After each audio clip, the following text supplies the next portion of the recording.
안녕하십니까 여러분, 박현우입니다. 최근 반도체, 조선 AI 인프라 섹터들이 강하게 달리고 있는 요즘 네이처셀 주주분들의 마음은 정말 타들어가고 있죠. 도대체 내 종목은 왜 이러는 거야? 이런 생각 안 해보신 분이 없을 겁니다. 그런데요, 오늘 영상은 그냥 단순하게 여러분을 위로하기 위한 영상이 아니고요. 오늘 영상을 만들면서 솔직히 고민을 많이 했습니다. 네이처셀이 지금 처한 상황이 단순히 버텨라, 곧 올라간다는 말 한마디로 정리될 수 없는 구간이거든요. 근데 또 공식 미팅의 일정이 일주일 앞으로 잡혀 있는 상황은 반대로 생각하면 지금 이 시점에 매우 중요한 카운트다운이 시작됐다고도 생각을 합니다. 그렇기 때문에 차트, 수급, 그리고 최신 이슈까지 모두를 아울러 자세하게 짚어드릴 테니 끝까지 봐주시고 구독과 좋아요 한 번씩 눌러주시면서 영상을 시작해 보도록 할게요. 자, 우선 먼저 솔직하게 짚고 넘어가야 할 게 있습니다. 현재 네이처스의 하락하는 이유는 크게 세 가지가 있다고 봐요. 이유 첫 번째로 현재 시장에서 보여지는 바이오 섹터의 전반적인 소외 부분이죠. 지금 시장 자금은 AI 인프라, 반도체, 조선처럼 당장 실적이 찍히는 업종에 몰려 있습니다. 임상 결과를 기다려야 하는 바이오는 구조적으로 관심에서 밀려날 수밖에 없는 장세라는 거죠. 다음 두 번째 이유, 식약처의 3연속 반려의 잔상입니다. 조인트 스템의 국내 허가 도전은 2018년, 2021년에 이어 2026년 3월까지 세 차례 모두 반려됐습니다. 이 사실이 시장에서는 꽤 무겁게 작용하고 있으니 투자자들 입장에서 또 안 됐다는 결과값과 과정 속의 피로감이 지속적으로 주가를 짓누르고 있는 형태를 띠고 있는 모습이고요. 마지막 세 번째 이유, 가장 최근의 악재인 일본 환자 사망 사건. 이게 오늘 영상에서 제가 가장 솔직하게 이야기해야 할 부분이에요. 지난 3월 14일, 일본 도쿄 긴자 클리닉에서 줄기세포 치료를 받던 60대 한국인 여성 환자가 사망하는 사건이 발생했죠. 일본 후생성은 해당 클리닉에 재생의료 안전성 확보법에 근거한 긴급 치료 중단 명령을 내렸지만 이 클리닉은 네이처셀의 협력 시설이기 때문에 줄기세포와의 연관성을 이어가는 게 화근이 된 부분으로서 네이처셀 측은 환자가 이동 중 넘어져 경추골절로 인한 사망이라며 줄기세포와의 인과관계를 부인했습니다만 사망 원인은 아직 조사 중에 있고 후생성 조사 결과에 따라 국내법 위반 소지도 불거질 가능성이 있는 내용도 있기 때문에 저는 이 사건을 축소하거나 무시하지 않겠습니다. 이게 최근 주가 하락에 숨겨진 핵심 압박이고 투자자라면 반드시 알고 있어야 하는 진행 중의 내용이기 때문에 리스크의 부분으로서 투자자분들은 인지하고 있어야 한다는 걸 말씀드리는 겁니다. 자, 다음으로 차트를 보면서 설명해 드리겠습니다. 현재 네이처셀 주가는 하락을 이어가는 중이지만 최근 일봉상 위아래 꼬리가 길게 달린 18,000원 구간에서 어떻게 해서든 지키려는 모습이 형성되어 있는데 차트상에서 제가 주목하는 포인트는 세 가지로 거래량, 하락의 속도, 지지 구간 이 세 가지의 작용입니다. 우선 최근 거래량이 말라가고 있어요. 주가는 빠지는데 거래량이 급감하는 현상. 이걸 매도 클라이맥스라고 부르는데 팔 사람은 이미 다 팔았다는 신호로 받아들여지면서 하락 속도가 점점 둔화되고 있고 낙폭이 점점 줄어드는 건 그만큼 매도 압력이 소진되고 있다는 증거로 보여집니다. 거기다가 또 지금의 구간은 역사적 지지 구간으로 이 구간에서 손바뀜이 일어난다면 그건 전형적인 저점 매집 패턴의 모습을 띠는 차트라고 생각해요. 자, 그러면 이대로 무너질까요? 저는 그렇게 보지 않습니다. 그 이유를 구체적인 데이터와 함께 말씀드리겠습니다. 우선 5월 21일 FDA 미팅. 이게 핵심적인 내용이죠. 이게 오늘 영상에서 가장 중요한 부분입니다. 네이처셀은 오는 5월 21일 현지 시간 미국 FDA와 페이스 투 페이스 방식의 혁신 치료제 미팅을 진행할 예정이며 이미 지난 4월 21일 브리핑 패키지를 FDA에 제출 완료한 상태죠. 이 미팅은 단순한 미팅이 아닙니다. 이번 BT 미팅은 가속 승인 가능성을 사전에 점검하고 FDA와 개발 방향에 대한 합의를 도출하는 절차로 향후 미국 허가 전략의 방향을 가늠할 수 있는 계기가 될 전망입니다. 그리고 타이밍을 보세요. 이 영상을 보고 계신 지금이 딱 그 미팅 직전입니다. 주가가 이렇게 눌려있는 시점에 이런 이벤트가 다가오고 있다는 건 투자자 입장에서 어떤 의미인지 아시겠죠? 자, 다음은 미팅 내용과 이어서 말하면 FDA가 이미 세 가지 패스트 트랙을 다 줬습니다. 조인트 스템은 지금 FDA로부터 굉장히 이례적인 대우를 받고 있습니다. 조인트 스템은 FDA로부터 첨단 재생의료 치료제 지정에 이어 한국 기업 최초로 혁신 치료제 지정을 받았고 동정적 사용 프로그램도 승인됐습니다. 세 가지 신속 심사 프로그램을 동시에 받은 것으로 국내 첨단 바이오 의약품 중 최초로 FDA의 주요 신속 심사 프로그램 지정을 동시에 획득한 것인데요. 이게 왜 중요하냐고요? FDA가 이 치료제 우리가 제대로 들여다보겠다고 선언한 거나 마찬가지이기 때문입니다. 그리고 마지막으로 5년 장기 데이터 플러스, 일본 RWD의 최강의 방패 역할이죠. 조인트 스템은 1회 투여 후 5년 동안 환자의 약 94%가 수술 없이 자가관절을 유지한 데이터를 확보하고 있으며 투여 6개월 후부터 나타난 통증 감소 및 관절 기능 개선 효과가 5년 차까지 유의미하게 유지됐습니다. 줄기세포 치료제에 대한 가장 큰 의심이 뭐냐고요? 효과가 지속되냐는 겁니다. 그 의심을 5년 데이터로 정면 돌파한 거예요. 게다가 일본에서 이미 치료 목적으로 사용되며 쌓아온 실사용 데이터 RWD까지 FDA 브리핑 패키지에 포함됐습니다. 이건 이론이 아니라 현실 임상 근거입니다. 자, 그럼 앞으로의 일정을 같이 보시죠. 구체적으로 5월 BT 미팅 이후 6월 미국 임상 3상 신청 가속 승인 경로가 구체화될 경우 8에서 9월 승인 신청을 거쳐 2027년 최종 허가를 추진한다는 계획입니다. 그리고 하나 더, 시장에서 의외로 덜 알려진 게 있는데요. 네이처셀은 2026년 9월부터 11월 사이 나스닥 상장 신청을 진행하고 2027년 상반기 상장 완료를 목표로 하고 있습니다. 나스닥 상장이 현실화되면 무슨 일이 일어날까요? 글로벌 기관 투자자들이 이 종목을 처음으로 들여다보기 시작하는 겁니다. 지금 개인 투자자 중심의 수급 구조가 완전히 뒤바뀌는 거예요. 자, 그렇다면 좋은 내용만 있을까요? 아니죠. 저는 정적인 면만 말씀드리지 않지만 영상에선 말하기 어렵고 시간이 길어지는 내용이다 보니 제가 무료로 운영하는 공부방에서 디테일한 내용은 체크를 해보시고 이번 영상에서는 간략하게 말씀드리자면 첫 번째 리스크, FDA가 가속 승인을 거절할 수 있습니다. 우선 국내 식약처가 3번 반려했다는 내용이 있는 한 FDA에게도 큰 부담이 될 수 있습니다. 5월 21일 미팅 결과가 부정적으로 나오면 단기적으로 주가엔 큰 충격이 올 수 있습니다. 이 리스크는 반드시 인지하고 있어야 되는 부분이고요. 두 번째 리스크, 실적이 아직 조인트 스템과 연결이 안 돼 있습니다.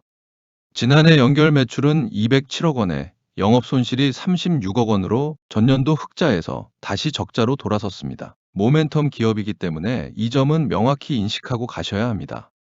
세 번째 리스크, 일정은 계속 조정될 수 있습니다. 원래 2월로 예정됐던 임상 3상 신청이 5월로 밀렸습니다. 회사 측은 전략적 조정이라고 설명하지만 투자자 입장에서는 일정 지연에 대한 피로감을 느낄 수 있습니다. 자, 결론을 정리하겠습니다. 지금 네이처셀의 하락은 펀더멘털의 붕괴가 아닌 국내 허가 반려라는 악재 소화 과정과 시장 주도 섹터 쏠림이 겹친 기술적 조정입니다. 그리고 지금 이 시점에 5월 21일 FDA BT 미팅이란 단기 최대 트리거가 딱 눈앞에 와 있습니다. 이 미팅 결과에 따라 두 가지 시나리오가 나뉩니다. 긍정적인 시나리오로 역시나 FDA가 가속 승인 경로의 긍정적 신호로 나타난다면 억눌렸던 스프링이 튀어오를 가능성이 높습니다. 공매도 세력의 숏커버링까지 더해지면 그 속도는 더 빨라질 수 있고요. 만약 부정적인 시나리오인 입장을 내비치면 단기 하방 압력이 더해질 수 있습니다. 이 경우 손절 기준을 투자자분 모두가 미리 정해놓으셔야 합니다. 결론적으로 지금 섣불리 손절하는 건 가장 아까운 타이밍일 수 있습니다. 하지만 동시에 묻어두고 기다리면 다 된다는 안일한 생각도 위험합니다. 데이터를 보고 이벤트를 확인하고 그 결과에 따라 대응하는 게 가장 현명한 방법입니다만 구체적인 분할 매수 타점과 FDA 미팅 이후 실시간 대응 시나리오에 따른 목표가 설정, 손절가 설정과 같이 여러분의 대응은 정말 정신이 없을 거라고 생각해요. 그래서 제가 운영하는 종목 공부방에서 이슈 팩트 체크 및 수급 흐름을 21일 전까지 좀 더 타이트하게 밀착 관찰을 주주 여러분들에게 실시간으로 공유해 드릴 겁니다. 데이터는 거짓말을 하지 않습니다. 저 박현우가 이 이벤트를 끝까지 추적해서 여러분과 함께 대응해 드리겠습니다. 그리고 여기선 저만 말씀드리는 게 아니라 주주분들 모두가 있는 소통의 방이다 보니 제가 모르는 정보도 여러분이 궁금한 정보의 내용도 서로 소통하는 공간이니까요. 오셔서 오로지 제가 전달드리는 정보가 아닌 주주분들의 정보를 서로 공유하시는 공간입니다. 쉽게 말하면 주주단체방이라고 생각하시면 되니까 편하게 입장하시고요. 주주 여러분, 남들 다 수익 낼 때 내 계좌만 빨간불이 아니라 파란불이라 많이 힘드실 겁니다. 그 마음 정말 잘 압니다. 하지만 지금 네이처셀 앞에 놓인 가장 중요한 이벤트가 딱 일주일 앞으로 다가왔습니다. 만약 종목 공급방에 참여하시지 않아도 꼭 주주분이라면 5월 21일 이 날짜를 꼭 기억하시고 대응 전략을 미리 구축하시길 바라고요. 종목 공고방 참여 방법은 지금 바로 하단 고정 댓글에 있는 링크를 눌러주셔서 구독자 인증만 완료하시면 바로 종목 공부방에 입장하실 수 있습니다. 그리고 또 이곳 공부방 안에서도 각각의 여러분의 평단가를 남겨주시면 여러분 상황에 맞게 직접 계산해서 가장 현실적인 대응 단가와 탈출 전략도 짚어드리고 있어요. 제가 왜 평단가를 여쭤보냐면 평단가가 다르면 전략도 완전히 달라지기 때문에 모두를 아울러 단체 공지 같은 일괄적인 답이 아닌 여러분만을 위한 맞춤 전략을 드리려는 것뿐 그 이상 그 이하도 아닙니다. 여러분의 평단가를 바탕으로 제가 말씀드린 이 가격대들이 왜 형성되었는지 그 과정과 결과를 이해하신다면 이후 꼭 이 종목이 아니더라도 투심이 흔들리지 않고 여러분만의 원칙 있는 투자를 하실 수 있을 거라고 믿기 때문에 말씀을 드리는 겁니다. 자, 그럼 공부방에서 이렇게 제가 말씀드리는 가격을 왜 이렇게 나왔는지, 이 구간에서 왜 매수 매도를 해야 하는지를 알고 가셔서 앞으로 활용을 해보시면 좋겠고요. 그리고 이곳 종목 공부방에서 여러분들이 지금 보시는 종목 대응 말고도 가장 현실적으로 도움이 될 수 있는 게 무엇이 있을까? 참 고민을 많이 했습니다. 아무래도 여러분들에게 가장 실질적인 도움은 장중 실시간 브리핑과 더불어 그에 맞는 수익이 나는 종목을 직접 알려드리는 게 아닐까 싶더군요. 그래서 최근 들어 제가 여러분들에게 꾸준히 안내를 드리고 있는데요. 얼마 전이었죠? 4월 초에 엔비디아가 광통신 기업에 대규모 투자를 선언한 이슈가 있었습니다. 그에 따라 수급 역시 광통신 테마로 몰려가는 근거를 바탕으로 제가 여러분들에게 어떤 안내를 드렸었나요? 날짜 보이시죠? 4월 7일 이슈가 발생하고 나서 해당 종목인 대한광통신과 광전자를 말씀드렸습니다. 그렇다고 종목명만 딱 던지는 게 아닙니다. 보시는 것처럼 종가 베팅의 관점으로 추천 근거와 매수가 그리고 목표가를 함께 짚어드렸죠. 결과적으로 대한광통신은 추천가로부터 약 70% 상승을 보여줬고요. 광전자 같은 경우에도 마찬가지로 2배 이상의 큰 상승이 나와줬습니다.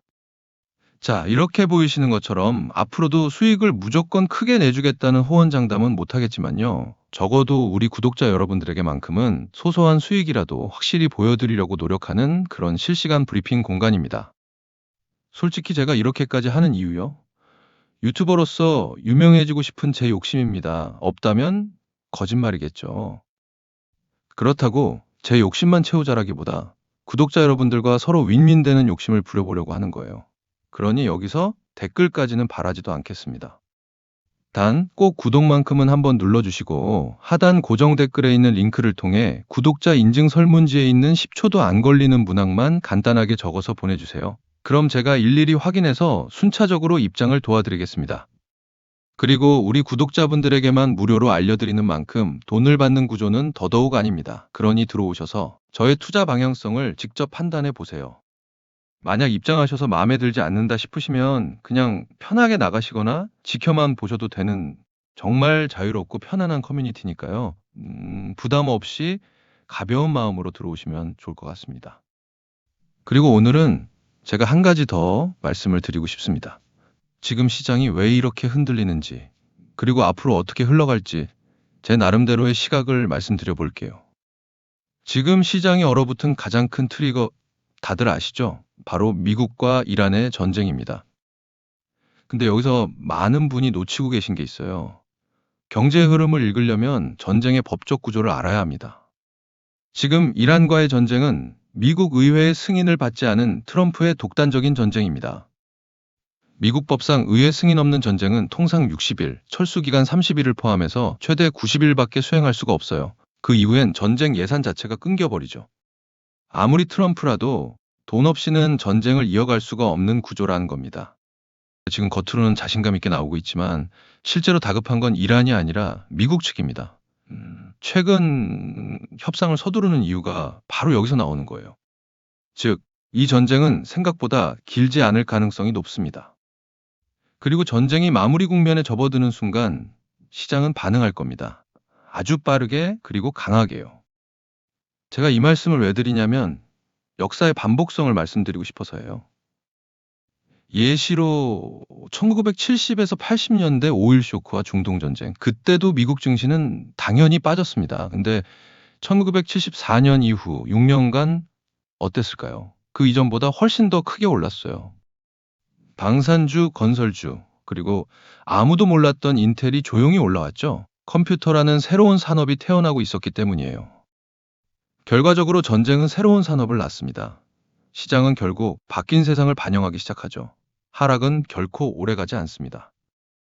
그럼 이번 사이클에서 인텔 같은 종목은 무엇일까요? 바로 AI와 반도체입니다. 지금과 같은 변동성 시장 안에서 조용히 바닥을 다지고 있는 종목을 하나 말씀드리려고 합니다. 제가 왜 이 종목을 말씀을 드리냐면, 첫째, 5년 연속 흑자를 기록 중인 실체가 분명한 기업입니다. 둘째, 삼성과 SK하이닉스 AI 반도체 공급망에 실제로 들어가 있습니다. 셋째, 차트가 현재 바닥 구간입니다. 과거 삼성전자 5만 원대 매집 구간과 아주 흡사한 패턴이 포착되고 있죠. 마지막으로 보유 기간에 따라 100%에서 최대 600%까지도 상승할 수 있는 확률이 높은 시나리오가 그려져요. 물론 리스크도 있겠죠. 업황 회복이 늦어지면 당연히 주가도 지연될 수 있습니다. 그래서 저는 이 종목을 6개월에서 12개월 정도의 중기 관점으로 보고 있고요. 시장의 변동성이 가장 클 때, 흐름이 가장 어수선할 때, 역사적으로 그때가 항상 최고의 매수 타이밍이었습니다. 지금이 딱 그 구간입니다. 저에게 보내주시는 관심에 보답하는 마음을 담아 우리 구독자분들에게 이 히든 종목을 선물로 드리겠습니다. 이것도 마찬가지로 하단 고정 댓글에 있는 구독자 인증 설문을 진행하실 때 히든 종목도 함께 체크해서 가져가시고요. 올해 여러분의 계좌가 빛나는 순간을 맞이하셨으면 좋겠습니다. 오늘 영상이 도움이 되셨다면 구독과 좋아요 한 번씩 부탁드리고요. 저는 다음 영상에서 더 알찬 정보로 찾아뵙겠습니다. 감사합니다.